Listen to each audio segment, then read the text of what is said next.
Your dog flinches when you reach for them, not always, just sometimes when your hand moves too fast, when you're standing over them, when they're already nervous, and you have no idea why, because you've never hit them, you've never been cruel, you're a good owner, you love your dog. But your dog doesn't know that. Not fully. If this surprised you, subscribe. We drop dog psychology every week because your dog is remembering something, a moment, a pattern, a hand moving too quickly, a voice raised, a door slam when they were near you, something, and they've filed it away, not as a single incident, as a record, a memory that colors every interaction that comes after. This is what drives people crazy about dogs. They hold grudges. They remember, not the way we remember. They don't sit around thinking about what you did wrong, but their body remembers. Their nervous system remembers. When you move toward them, some part of their brain is reading. This is a person who in the past did X. What's my safety protocol? And here's the thing that most people don't understand. Your dog's memory isn't a record of what you meant to do. It's a record of what you did. Your intention doesn't matter. Your reasoning doesn't matter. What your dog remembers is the feeling of the event and what it taught them about you. So your dog isn't being stubborn. Your dog isn't being difficult. Your dog isn't being accurate. They're reading their own history with you and responding appropriately. The question is, what history are you building? Let me tell you about JD. He was a terrier in northern England who became famous in the 1990s for what looked like psychic ability. Every afternoon between 4 and 5 p.m., JD would go to the window and wait for his owner Pam. Didn't matter what she was doing. Didn't matter where she was. When she started driving home, JD was at the window. Scientists flew in. Books were written. The explanation everyone wanted was that JD could read his owner's mind across distance, but that's not what was happening. What was actually happening is more beautiful and more relevant to your situation. JD's entire nervous system had learned to predict Pam. Over years of living with her, his body had learned the pattern of her return so completely that he could read it before she was even conscious of coming home. This is what memory actually is in dogs. It's not a filing system. It's a nervous system that's been shaped by experience. And here's the hard part. Every single thing you do is shaping your dog's nervous system. Every interaction is being written into their body. Here's what's happening biologically when your dog remembers you. In 2011, researchers at the Swedish University of Agricultural Sciences, Teresa Romero and Linda Keeling, conducted a simple but revealing study. They left dogs home alone for different lengths of time, 30 minutes, 2 hours, 4 hours. Then they filmed what happened when the owners came back. Dogs left for 2 hours greeted their owners way more intensely than dogs left for 30 minutes. More tail, more contact, more enthusiasm. But dogs left for 4 hours didn't greet even more intensely. They greeted about the same. Dogs measure time, but not the way we do. Your dog doesn't count minutes. Your dog measures absence, and your dog's nervous system has learned what different lengths of absence feel like. 30 minutes? Not much happened. 2 hours, you were actually gone. 4 hours, you were gone. This matters because your dog's memory of you is being written every time you leave and come back. If you leave in anger and come back in anger, your dog remembers an angry version of you. If you leave anxious and come back stressed, your dog remembers stress. If you leave calm and come back warm, your dog remembers that. But there's more than just the absence. There's something deeper. Alexandra Horowitz runs the Dog Cognition Lab at Barnard College in New York. She's spent years studying how dogs perceive their world, and she's proposed something that changes how you should think about your dog's memory. She thinks dogs might read time by smelling it. When you leave your house in the morning, your scent is everywhere. On the couch, on the rug, in the air, it's saturated. And then slowly throughout the day, that scent decays. Molecules dispersing, fading, thinning out at a predictable rate. Your dog has lived with you long enough to know what the house smells like when you've been gone 30 minutes. They know what it smells like at noon. They know what it smells like at 47 p.m. right before you come home. Your scent is a clock to your dog. A BBC documentary team tested this. They had an owner leave in the morning. Around 2 p.m., they went into the house and swiped the owner's worn shirt all over the rooms, flooded the space with fresh scent. And the dog's window routine, the one they normally did at 47 p.m., got delayed. Muted. The scent clock had been reset. This matters because your dog isn't just remembering your absence. Your dog is reading the chemical trace you leave behind. Now here's where this becomes a problem you can actually solve. Your dog flinches when you reach. Your dog hesitates when you call. Your dog tenses when you walk toward them. Why? Because they've built a memory, not necessarily of cruelty, but of unpredictability, of tension.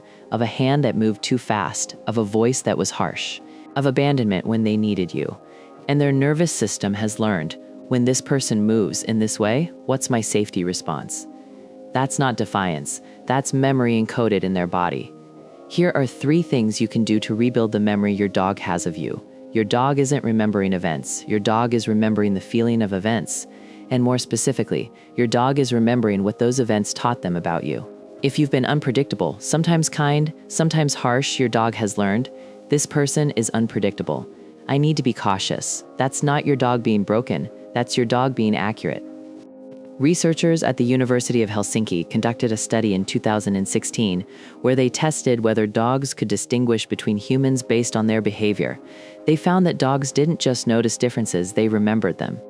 Dogs who had experienced one unfair interaction with a person would avoid that person weeks later, even though other people had been kind. Your dog's memory is precise, and it's specific. They're not generalizing.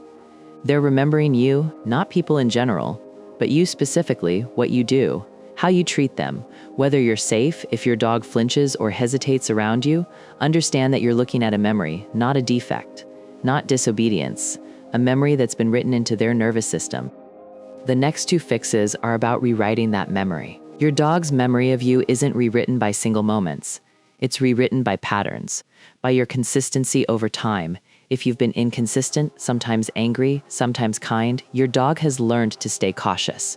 Their nervous system doesn't trust the kindness because it's been interrupted by anger. But if you become consistently calm, consistently present, consistently kind, even on bad days, your dog's nervous system begins to update. Not quickly, not in a day. But over weeks and months, the pattern begins to shift. Here's the hard part. Your dog will still remember the old pattern, but a new pattern, repeated consistently, creates a new expectation. And eventually, the new expectation becomes stronger than the old memory. Pick 3 moments a day where you're going to be intentionally calm, intentionally present, intentionally kind with your dog. Not forced, not fake, just present. Morning, sit quietly with them before your day starts. Midday, take them for a short walk with no agenda. Evening, spend 10 minutes just sitting near them, not demanding anything. These moments are deposits in your dog's memory bank. Over time, the pattern shifts. Your dog is reading your emotional state through your scent. When you're stressed, your cortisol levels shift, your sweat composition changes, your scent changes, your dog reads this. So if you leave the house in stress and anxiety, your dog feels that. If you come home in anger, your dog feels that. Your emotional state is being written into the chemical trace you leave behind. This is the part that actually changes behavior. When you're about to interact with your dog, especially if they're hesitant around you, pause, take 3 deep breaths. Literally shift your nervous system before you move toward them. Your dog will feel the difference, not because you're faking it, because you're actually calmer. Researchers at the University of Naples studied human-dog interaction and found that dogs' stress hormones decreased when owners were calm, even if the owner had previously done something that made the dog nervous. The dog's memory could be overwritten in the moment by the owner's actual nervous system state. Your dog doesn't just remember what you did. They remember what you felt like before any interaction where your dog hesitates, before you reach for them, before you call them, before you approach them. Pause. Get yourself calm, not for the sake of training, for the sake of honesty. Your dog deserves to read your actual state, not your performed state. So when your dog flinches, it's 3 systems working at once.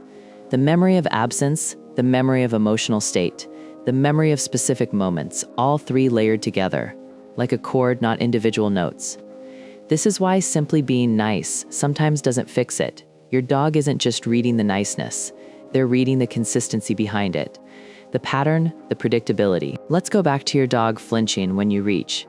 Here's what's probably happened. You've reached too fast, or you've reached when you were frustrated, or you've grabbed them when they didn't want to be grabbed, and their nervous system learned, when this hand comes toward me fast, it means I need to move.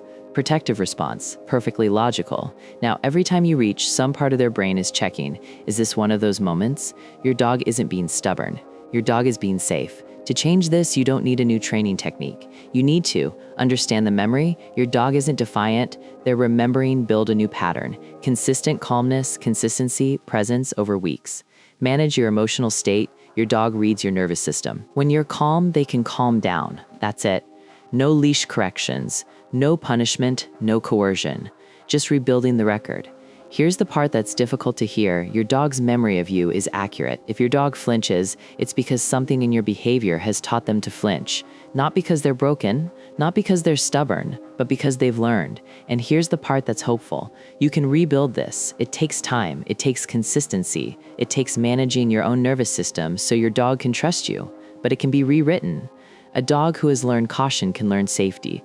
A dog who has learned to hesitate can learn to trust. A dog who has learned to be afraid can learn to be secure. But only if you become predictably different, not once. Not during training sessions, but consistently, day after day, week after week.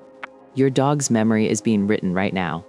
With every interaction, the question is, what are you writing, JD? Went to the window at 4:47 p.m.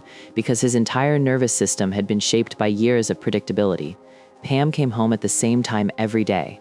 Pam was calm when she left. Pam was warm when she returned. Pam was consistent. And so JD's body learned at this time, with this scent fade, this person comes back. Reliably, safely. That's not psychic ability. That's what happens when a dog's memory of a person becomes so consistent, so layered, so woven into their nervous system that it looks like magic. Your dog is building that record right now, with you, every day. After you watch this, I want you to notice one specific thing this week. When your dog hesitates around you, when they flinch or pull away, pause, take a breath. Ask yourself, what memory did I build that created this response? Not to feel guilty, but to understand, because understanding is the first step to rebuilding. Your dog isn't broken, your dog is remembering. And if you become someone consistent, someone calm, someone safe, your dog will remember that too. Come back and tell me what you noticed. Tell me what memory you're rebuilding. I read everyone.